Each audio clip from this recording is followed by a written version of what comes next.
Hello everyone, my name is Ilham Muzaki and today we are going to discuss about 7 questions from the case study about the Tylenol murders. Before we continue to the answers, let me explain about what is Tylenol murders. In 1982, a horrific event known as the Chicago Tylenol murders shattered the trust we had in everyday products. Someone deliberately tampered with Tylenol capsule, lacing them with a deadly poison called potassium cyanide. This act of malice resulted in the tragic deaths of 7 people who unknowingly consumed the poisoned capsules. News of the poisoning spread like wildfire, causing widespread panic across the nation. People were afraid to take any over-the-counter medication, not knowing if it had been tampered with. The Tylenol murders remain unsolved to this day, but they left a lasting impact.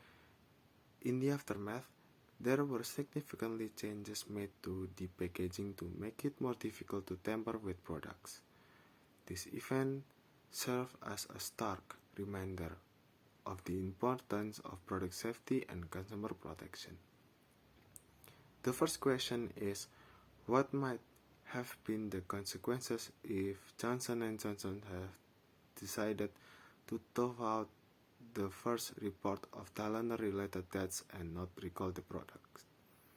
If Johnson & Johnson would have decided to throw out the first report, things could have turned a lot worse than they did.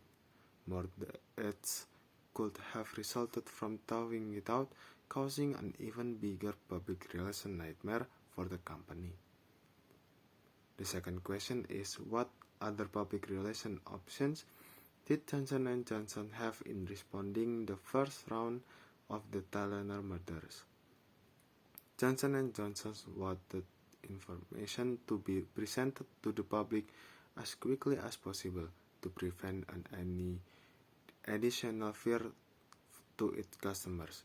The company posted a $100,000 reward for finding the killer who had been causing these fatalities,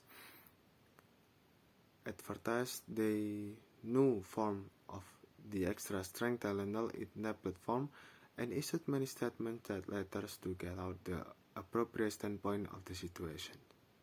The third question, do you think the company made a wise decision by introducing extra-strength Tylenol? In my opinion, no.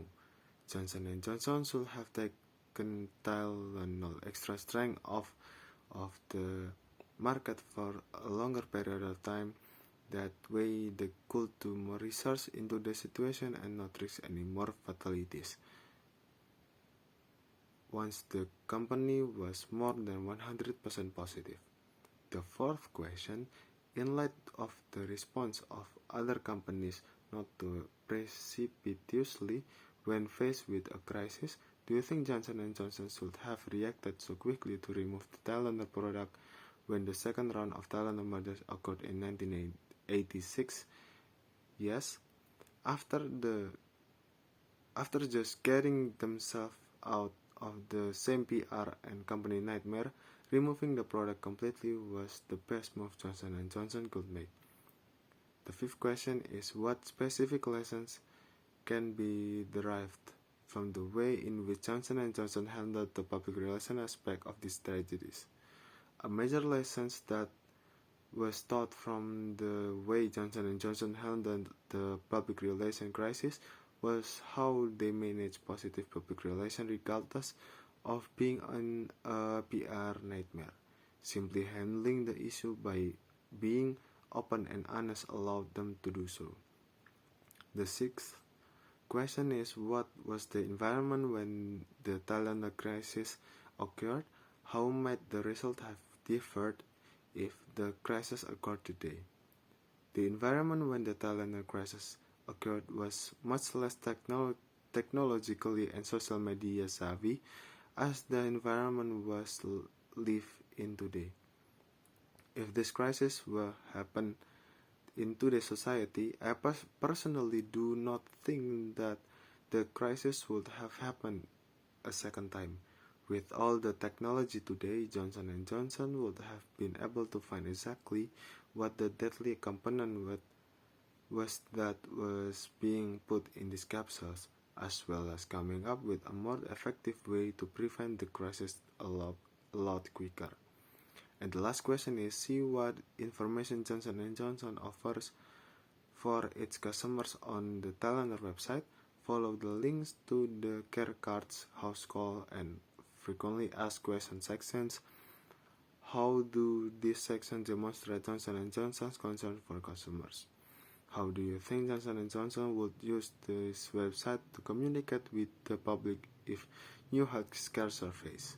The section on Tylenol's website demonstrates a concern Johnson & Johnson has for its customers because they are providing as much information as they can, as well as answering questions and concerned customers may be wondering prior to even coming up.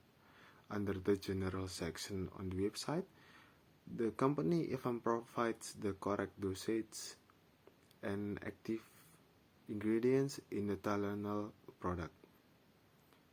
If any new healthcare surface today, Johnson & Johnson could use this website as a reference to show all of the ingredients that are used in the product.